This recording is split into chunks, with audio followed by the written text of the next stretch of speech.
En Île-de-France, des progrès remarquables sont accomplis dans le traitement des eaux résiduaires urbaines. Le SIAP, qui collecte et traite les eaux usées de l'agglomération parisienne, effectue une mise aux normes de ces différentes installations afin qu'elles répondent aux objectifs fixés par l'Europe. Découvrons ainsi la station de Paris-Valenton où l'innovation, la technologie et le savoir-faire Grundfos France ont permis la réussite d'un projet ambitieux. Grundfos France a conçu, réalisé et installé le système d'aération et d'agitation. Pour satisfaire les niveaux de performance exigés, une solution sur mesure complète a été préconisée. Leader mondial et partenaire reconnu, Grundfos est un groupe d'envergure internationale avec notamment une production annuelle de plus de 16 millions de pompes. En France, c'est une équipe de 170 personnes dédiée à 3 secteurs d'activité: le cycle de l'eau, l'industrie et process et le bâtiment. C'est aussi un service après-vente et un centre de formation interne et externe.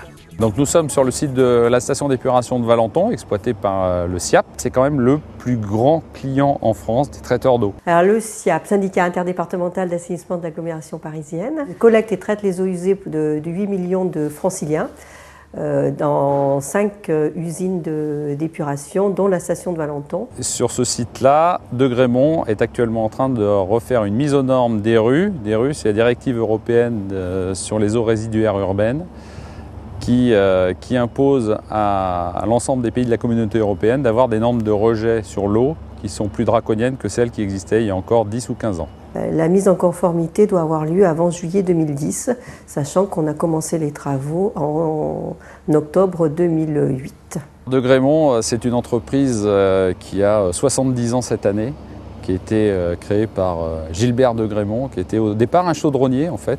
De la chaudronnerie de base pour milieu industriel et traiteur d'eau, on est devenu traiteur d'eau, puisque maintenant on est les leaders mondiaux.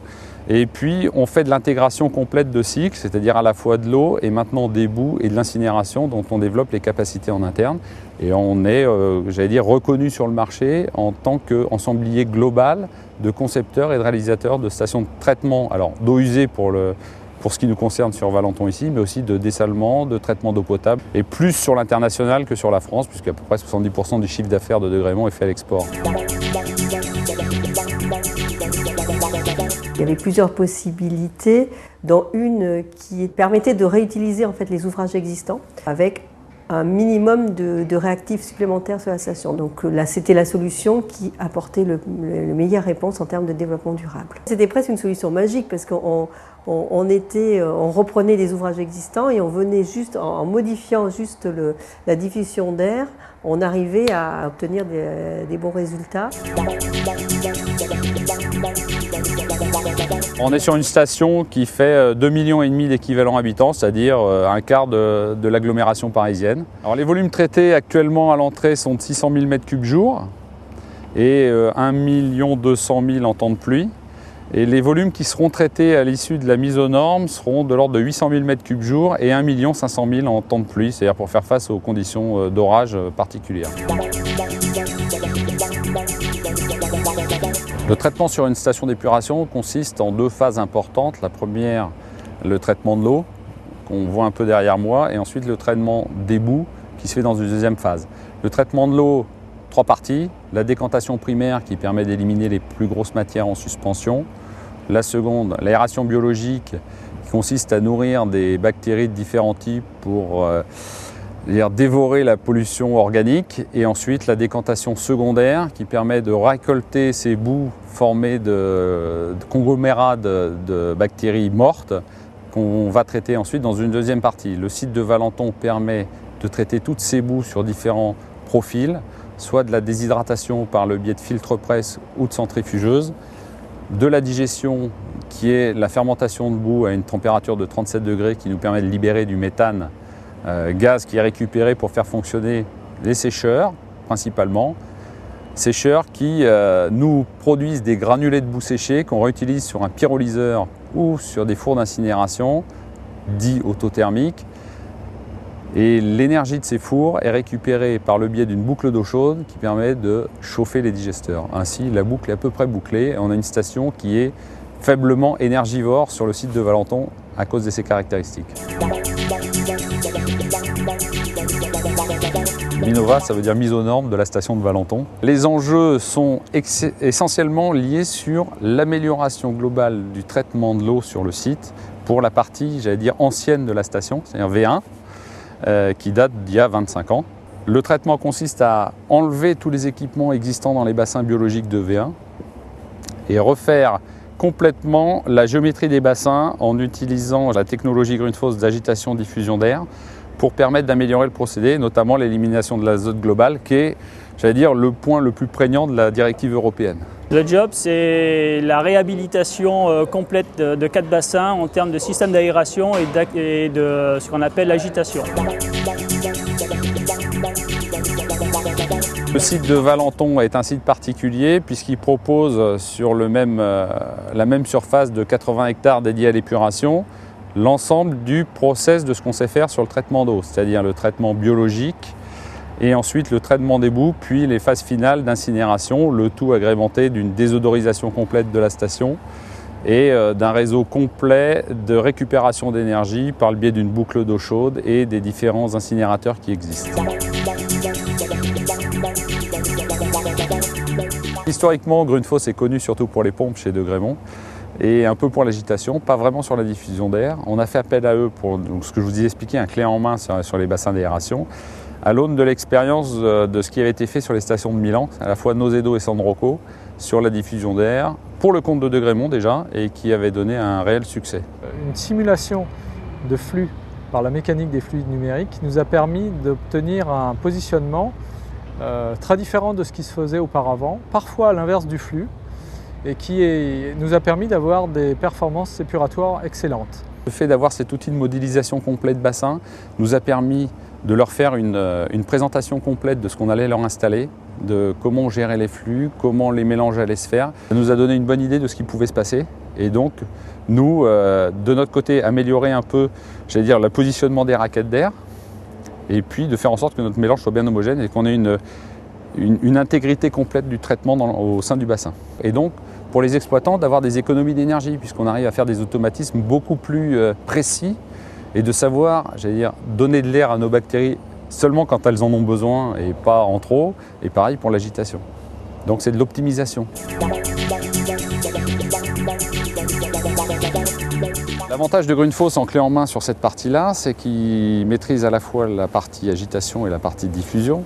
Donc ça nous a permis de modéliser ce qui pouvait se passer en termes de gestion et de flux hydraulique dans le bassin. Nous avons une équipe de 8 à 10 personnes qui sont des spécialistes dans le montage de ce système d'aération et d'agitation. We are installing the diffuser for aeration system here in Valenton. In total we have to install 27,000 diffuser. And after we have to install the stainless steel drop legs and mixer for Grundfos company. Grundfos a eu le clé en main sur la partie agitation-diffusion et a fait une offre à base de polypropylène, qui est un matériau nouveau chez De Grémont puisqu'on utilisait plutôt du PVC ou de l'inox. L'avantage du polypro, c'est un bon compromis entre le coût, puisque l'inox, on sait tous que l'inox est très cher en ce moment, et la résistance mécanique que le PVC n'a pas. Les étapes de ce projet, c'est qu'il y avait 2 phases. Une phase qui a commencé en décembre 2008 et qui s'est finie avril 2009. Et là, on vient d'attaquer la 2e phase depuis fin août jusqu'à mi-novembre pour les 2 derniers bassins. Bien, on est ici au fond d'un bassin d'aération, donc j'allais dire le terrain de jeu particulier de Grundfos qui fait à la fois l'agitation et la diffusion d'air. Des turbocompresseurs qui sont dans un local particulier qui amènent l'air jusqu'ici, dans les nourrices principales en polypropylène et qui vont être ramifiés par les ramifications secondaires sur tous ces supports qui vont être fixés sur la nourrice principale. Sur chaque support, vous aurez un disque qui permet de faire des micro-bulles. C'est comme le champagne à la maison. Plus les bulles sont fines, meilleure est l'aération et mieux les bactéries se nourrissent. 2 zones sur les bassins. La première, donc, ce que je vous ai dit, la zone aérée complètement. Et ensuite une zone juste mixée avec des agitateurs et une zone intermédiaire dans laquelle on va privilégier, en fonction du temps et du type de bactéries qu'on va voir développer, agitateur ou diffuseur d'air. C'est-à-dire agitation par les agitateurs qui sont posés et qui sont orientés en fonction du modèle informatique que Grundfos a élaboré en complément de la rampe de diffusion d'air, c'est-à-dire qu'il y aura une partie où les diffuseurs vont donner de l'air pour un certain type de bactéries, s'arrêter, et ensuite on va agiter le mélange pour qu'il y ait une homogénéité complète du liquide. Alors le montage se pratique de la façon suivante. Tous ces diffuseurs sont posés en fond de bassin et l'on vient visser chaque diffuseur sur sa demi-coquille et c'est vissé à la main. Et voilà, terminé.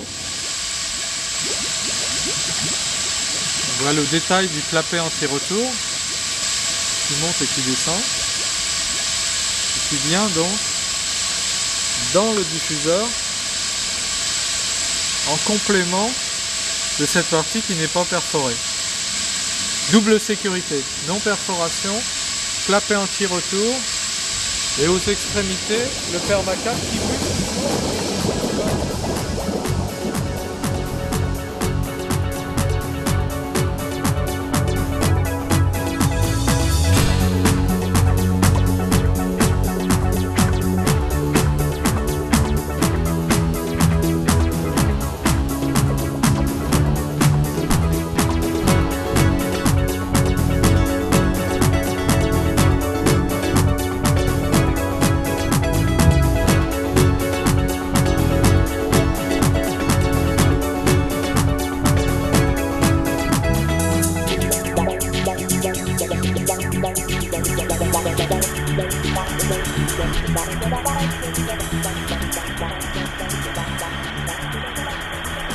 Nous sommes très satisfaits des résultats obtenus suite à tous ces tests de bullage, raquette par raquette, où nous avons remplacé uniquement 2 membranes sur 6700. Résultats positifs, performants.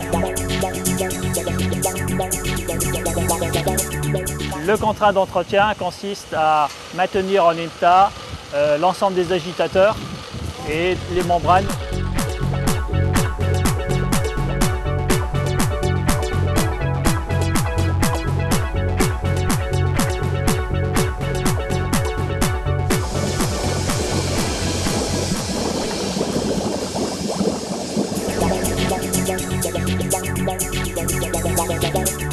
Ici, nous sommes sur le bassin V1A, première partie qui a été réalisée par Grundfos. Et vous voyez ici le résultat donc, de l'aération, puisqu'on a vu la partie montage.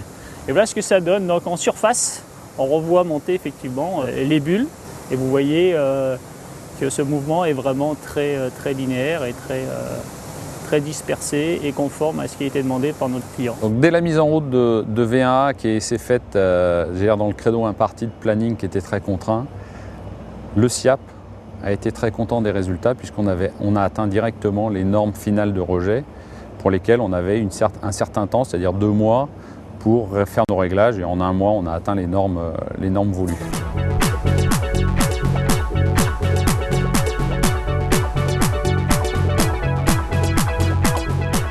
En janvier 2010, Grundfos France a terminé avec succès le chantier de Paris-Valenton. L'avantage de Grundfos en clé en main sur cette partie-là, c'est d'où les travaux